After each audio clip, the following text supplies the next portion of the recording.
Today on the World Report, we are joined by Pagan Amom, the leader of opposition in South Sudan. We're going to talk about the constitution-making process, the peace process in South Sudan, 10+ years after it gained self-rule.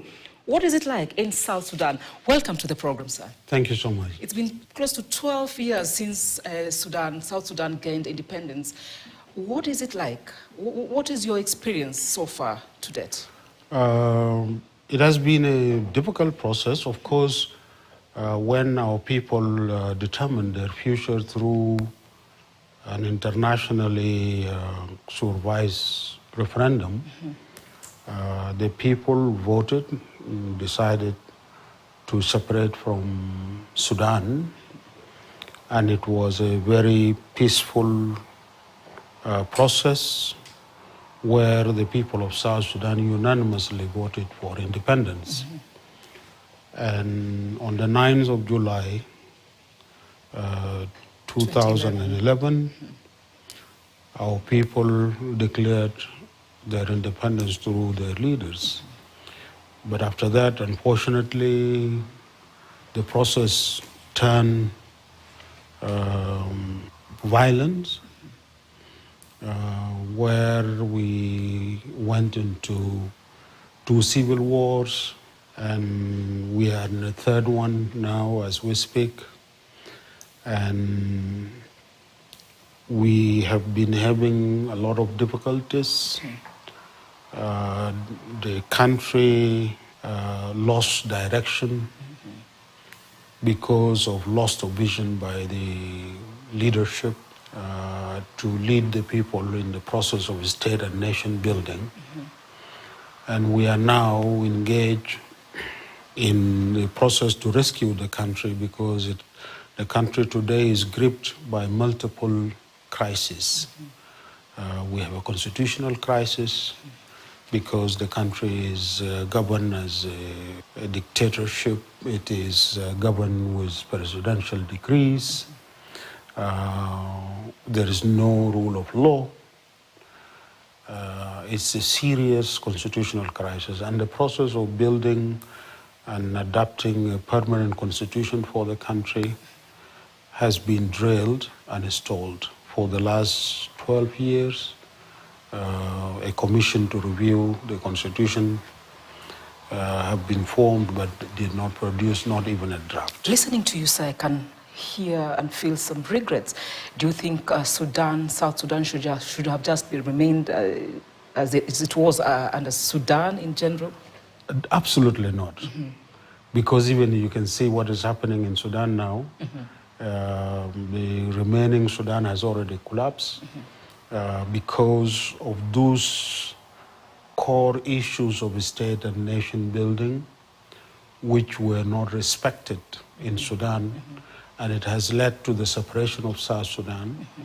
The fact that we recreated the same state failure does not take away the legitimacy of the choice of the people of South Sudan. What went wrong is that the leadership did not have clarity of translating the aspiration of our people into reality. Our people struggled and voted to form their own state, a state that they expected to serve them and improve their lives, a state that would have provided them with peace and maintaining harmony among them. That has failed. But the people of South Sudan have not failed. Let's talk about the peace process. Yes. On Monday, Information Minister Michael Makwel said the process is at the final stages. Is this true?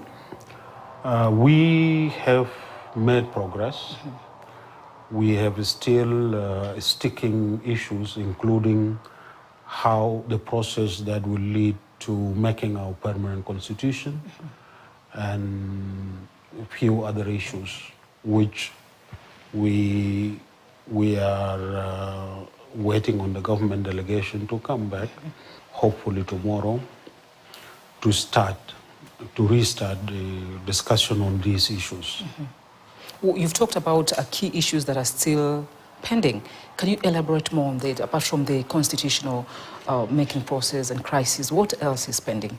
We have a number of issues in how to agree to programs to recover the economy, issues related to protections of freedoms and protection of political space for our people to express their views. Unfortunately, yesterday, the parliament in South Sudan, mainly the SPLM and government and their allies in the parliament, have pushed through a draconian law that violates the core fundamental freedoms of our people. And that will have a negative impact even on the talks here. You've talked about freedom of the people, maybe freedom of the press, and you've mentioned about the constitution making. Where are we at? Are you at the draft stages? Where are you at the constitution making process? We are discussing the process itself, and there are proposals on how to start this process. We are proposing the need to develop national consensus through an inclusive constitutional national constitutional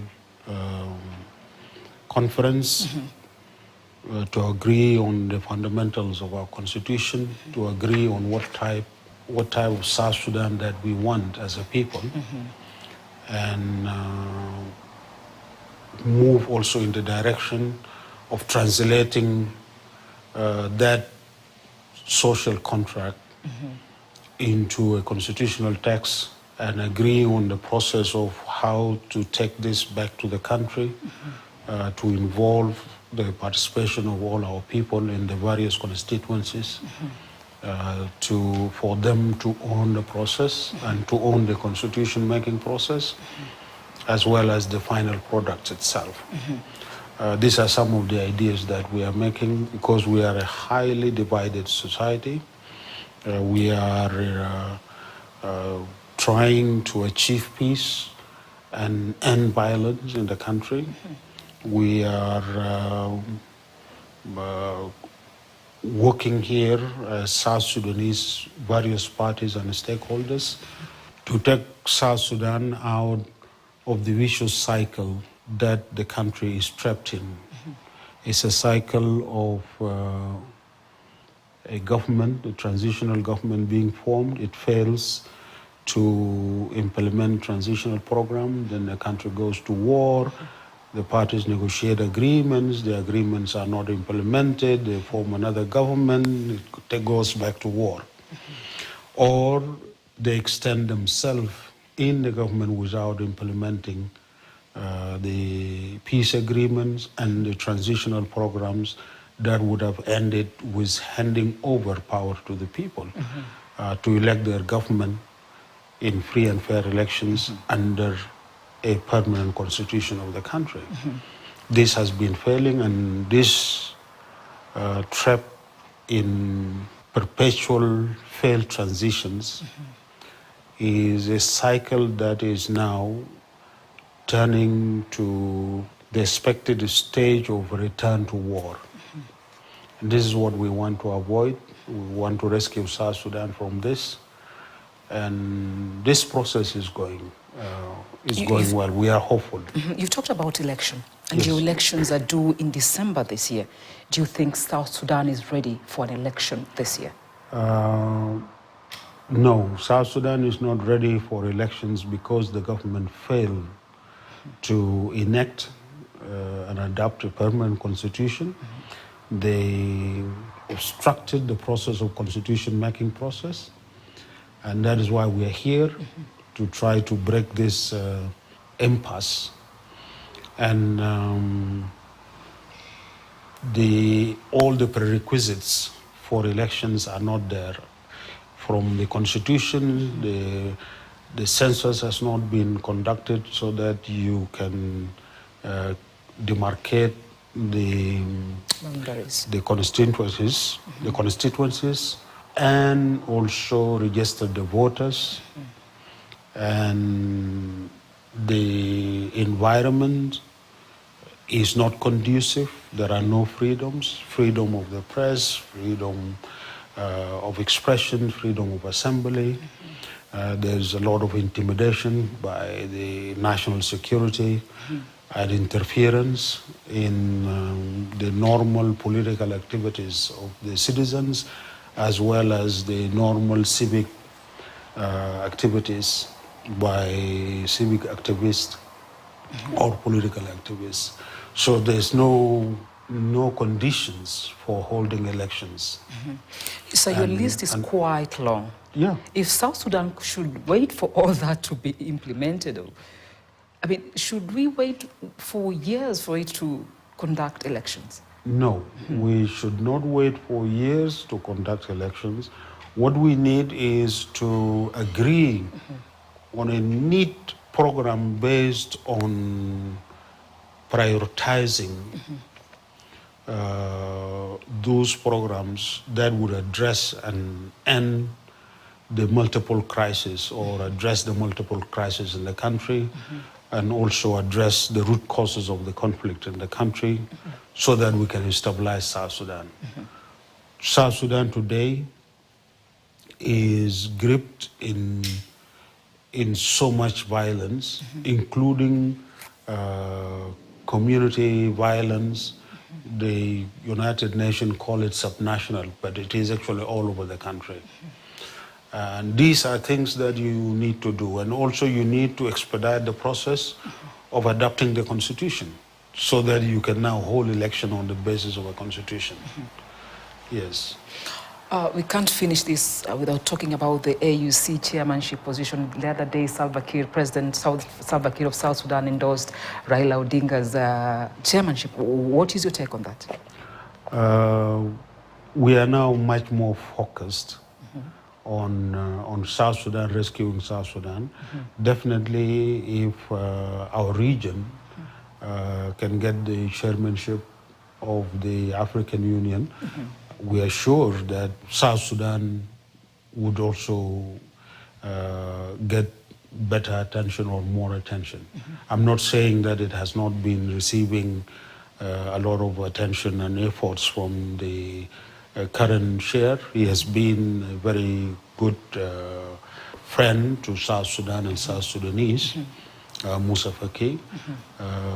But for sure, Raila Odinga is somebody who is not only known in South Sudan, but also is somebody who knows the situation in South Sudan and the problems in South Sudan. And he has been involved for many, many years with South Sudan. I'm sure you've been following the developments and happenings in Kenya for the past 2 weeks. What do you make of that? Well, that is democracy in action. The people of Kenya, with their 2010 constitution, they are empowered, and they are the masters of themselves, and the government is serving them. And the dialogue and the conversations that is going on is very healthy. Of course, we regret loss of life and destruction of property. But democracy is sometimes a messy system, but there's no better alternative. So we have our solidarity with the people of Kenya and with the government of Kenya, and the people of Kenya will emerge stronger and will find a way to deal with all the issues that are as now part of the conversation. Sure. Yeah. Thank you so much for your time. Most welcome. Thank you so much, sir. Thank you. And that's all we had for you this evening. A very good evening. I'm Hemini Gilda Mugeni.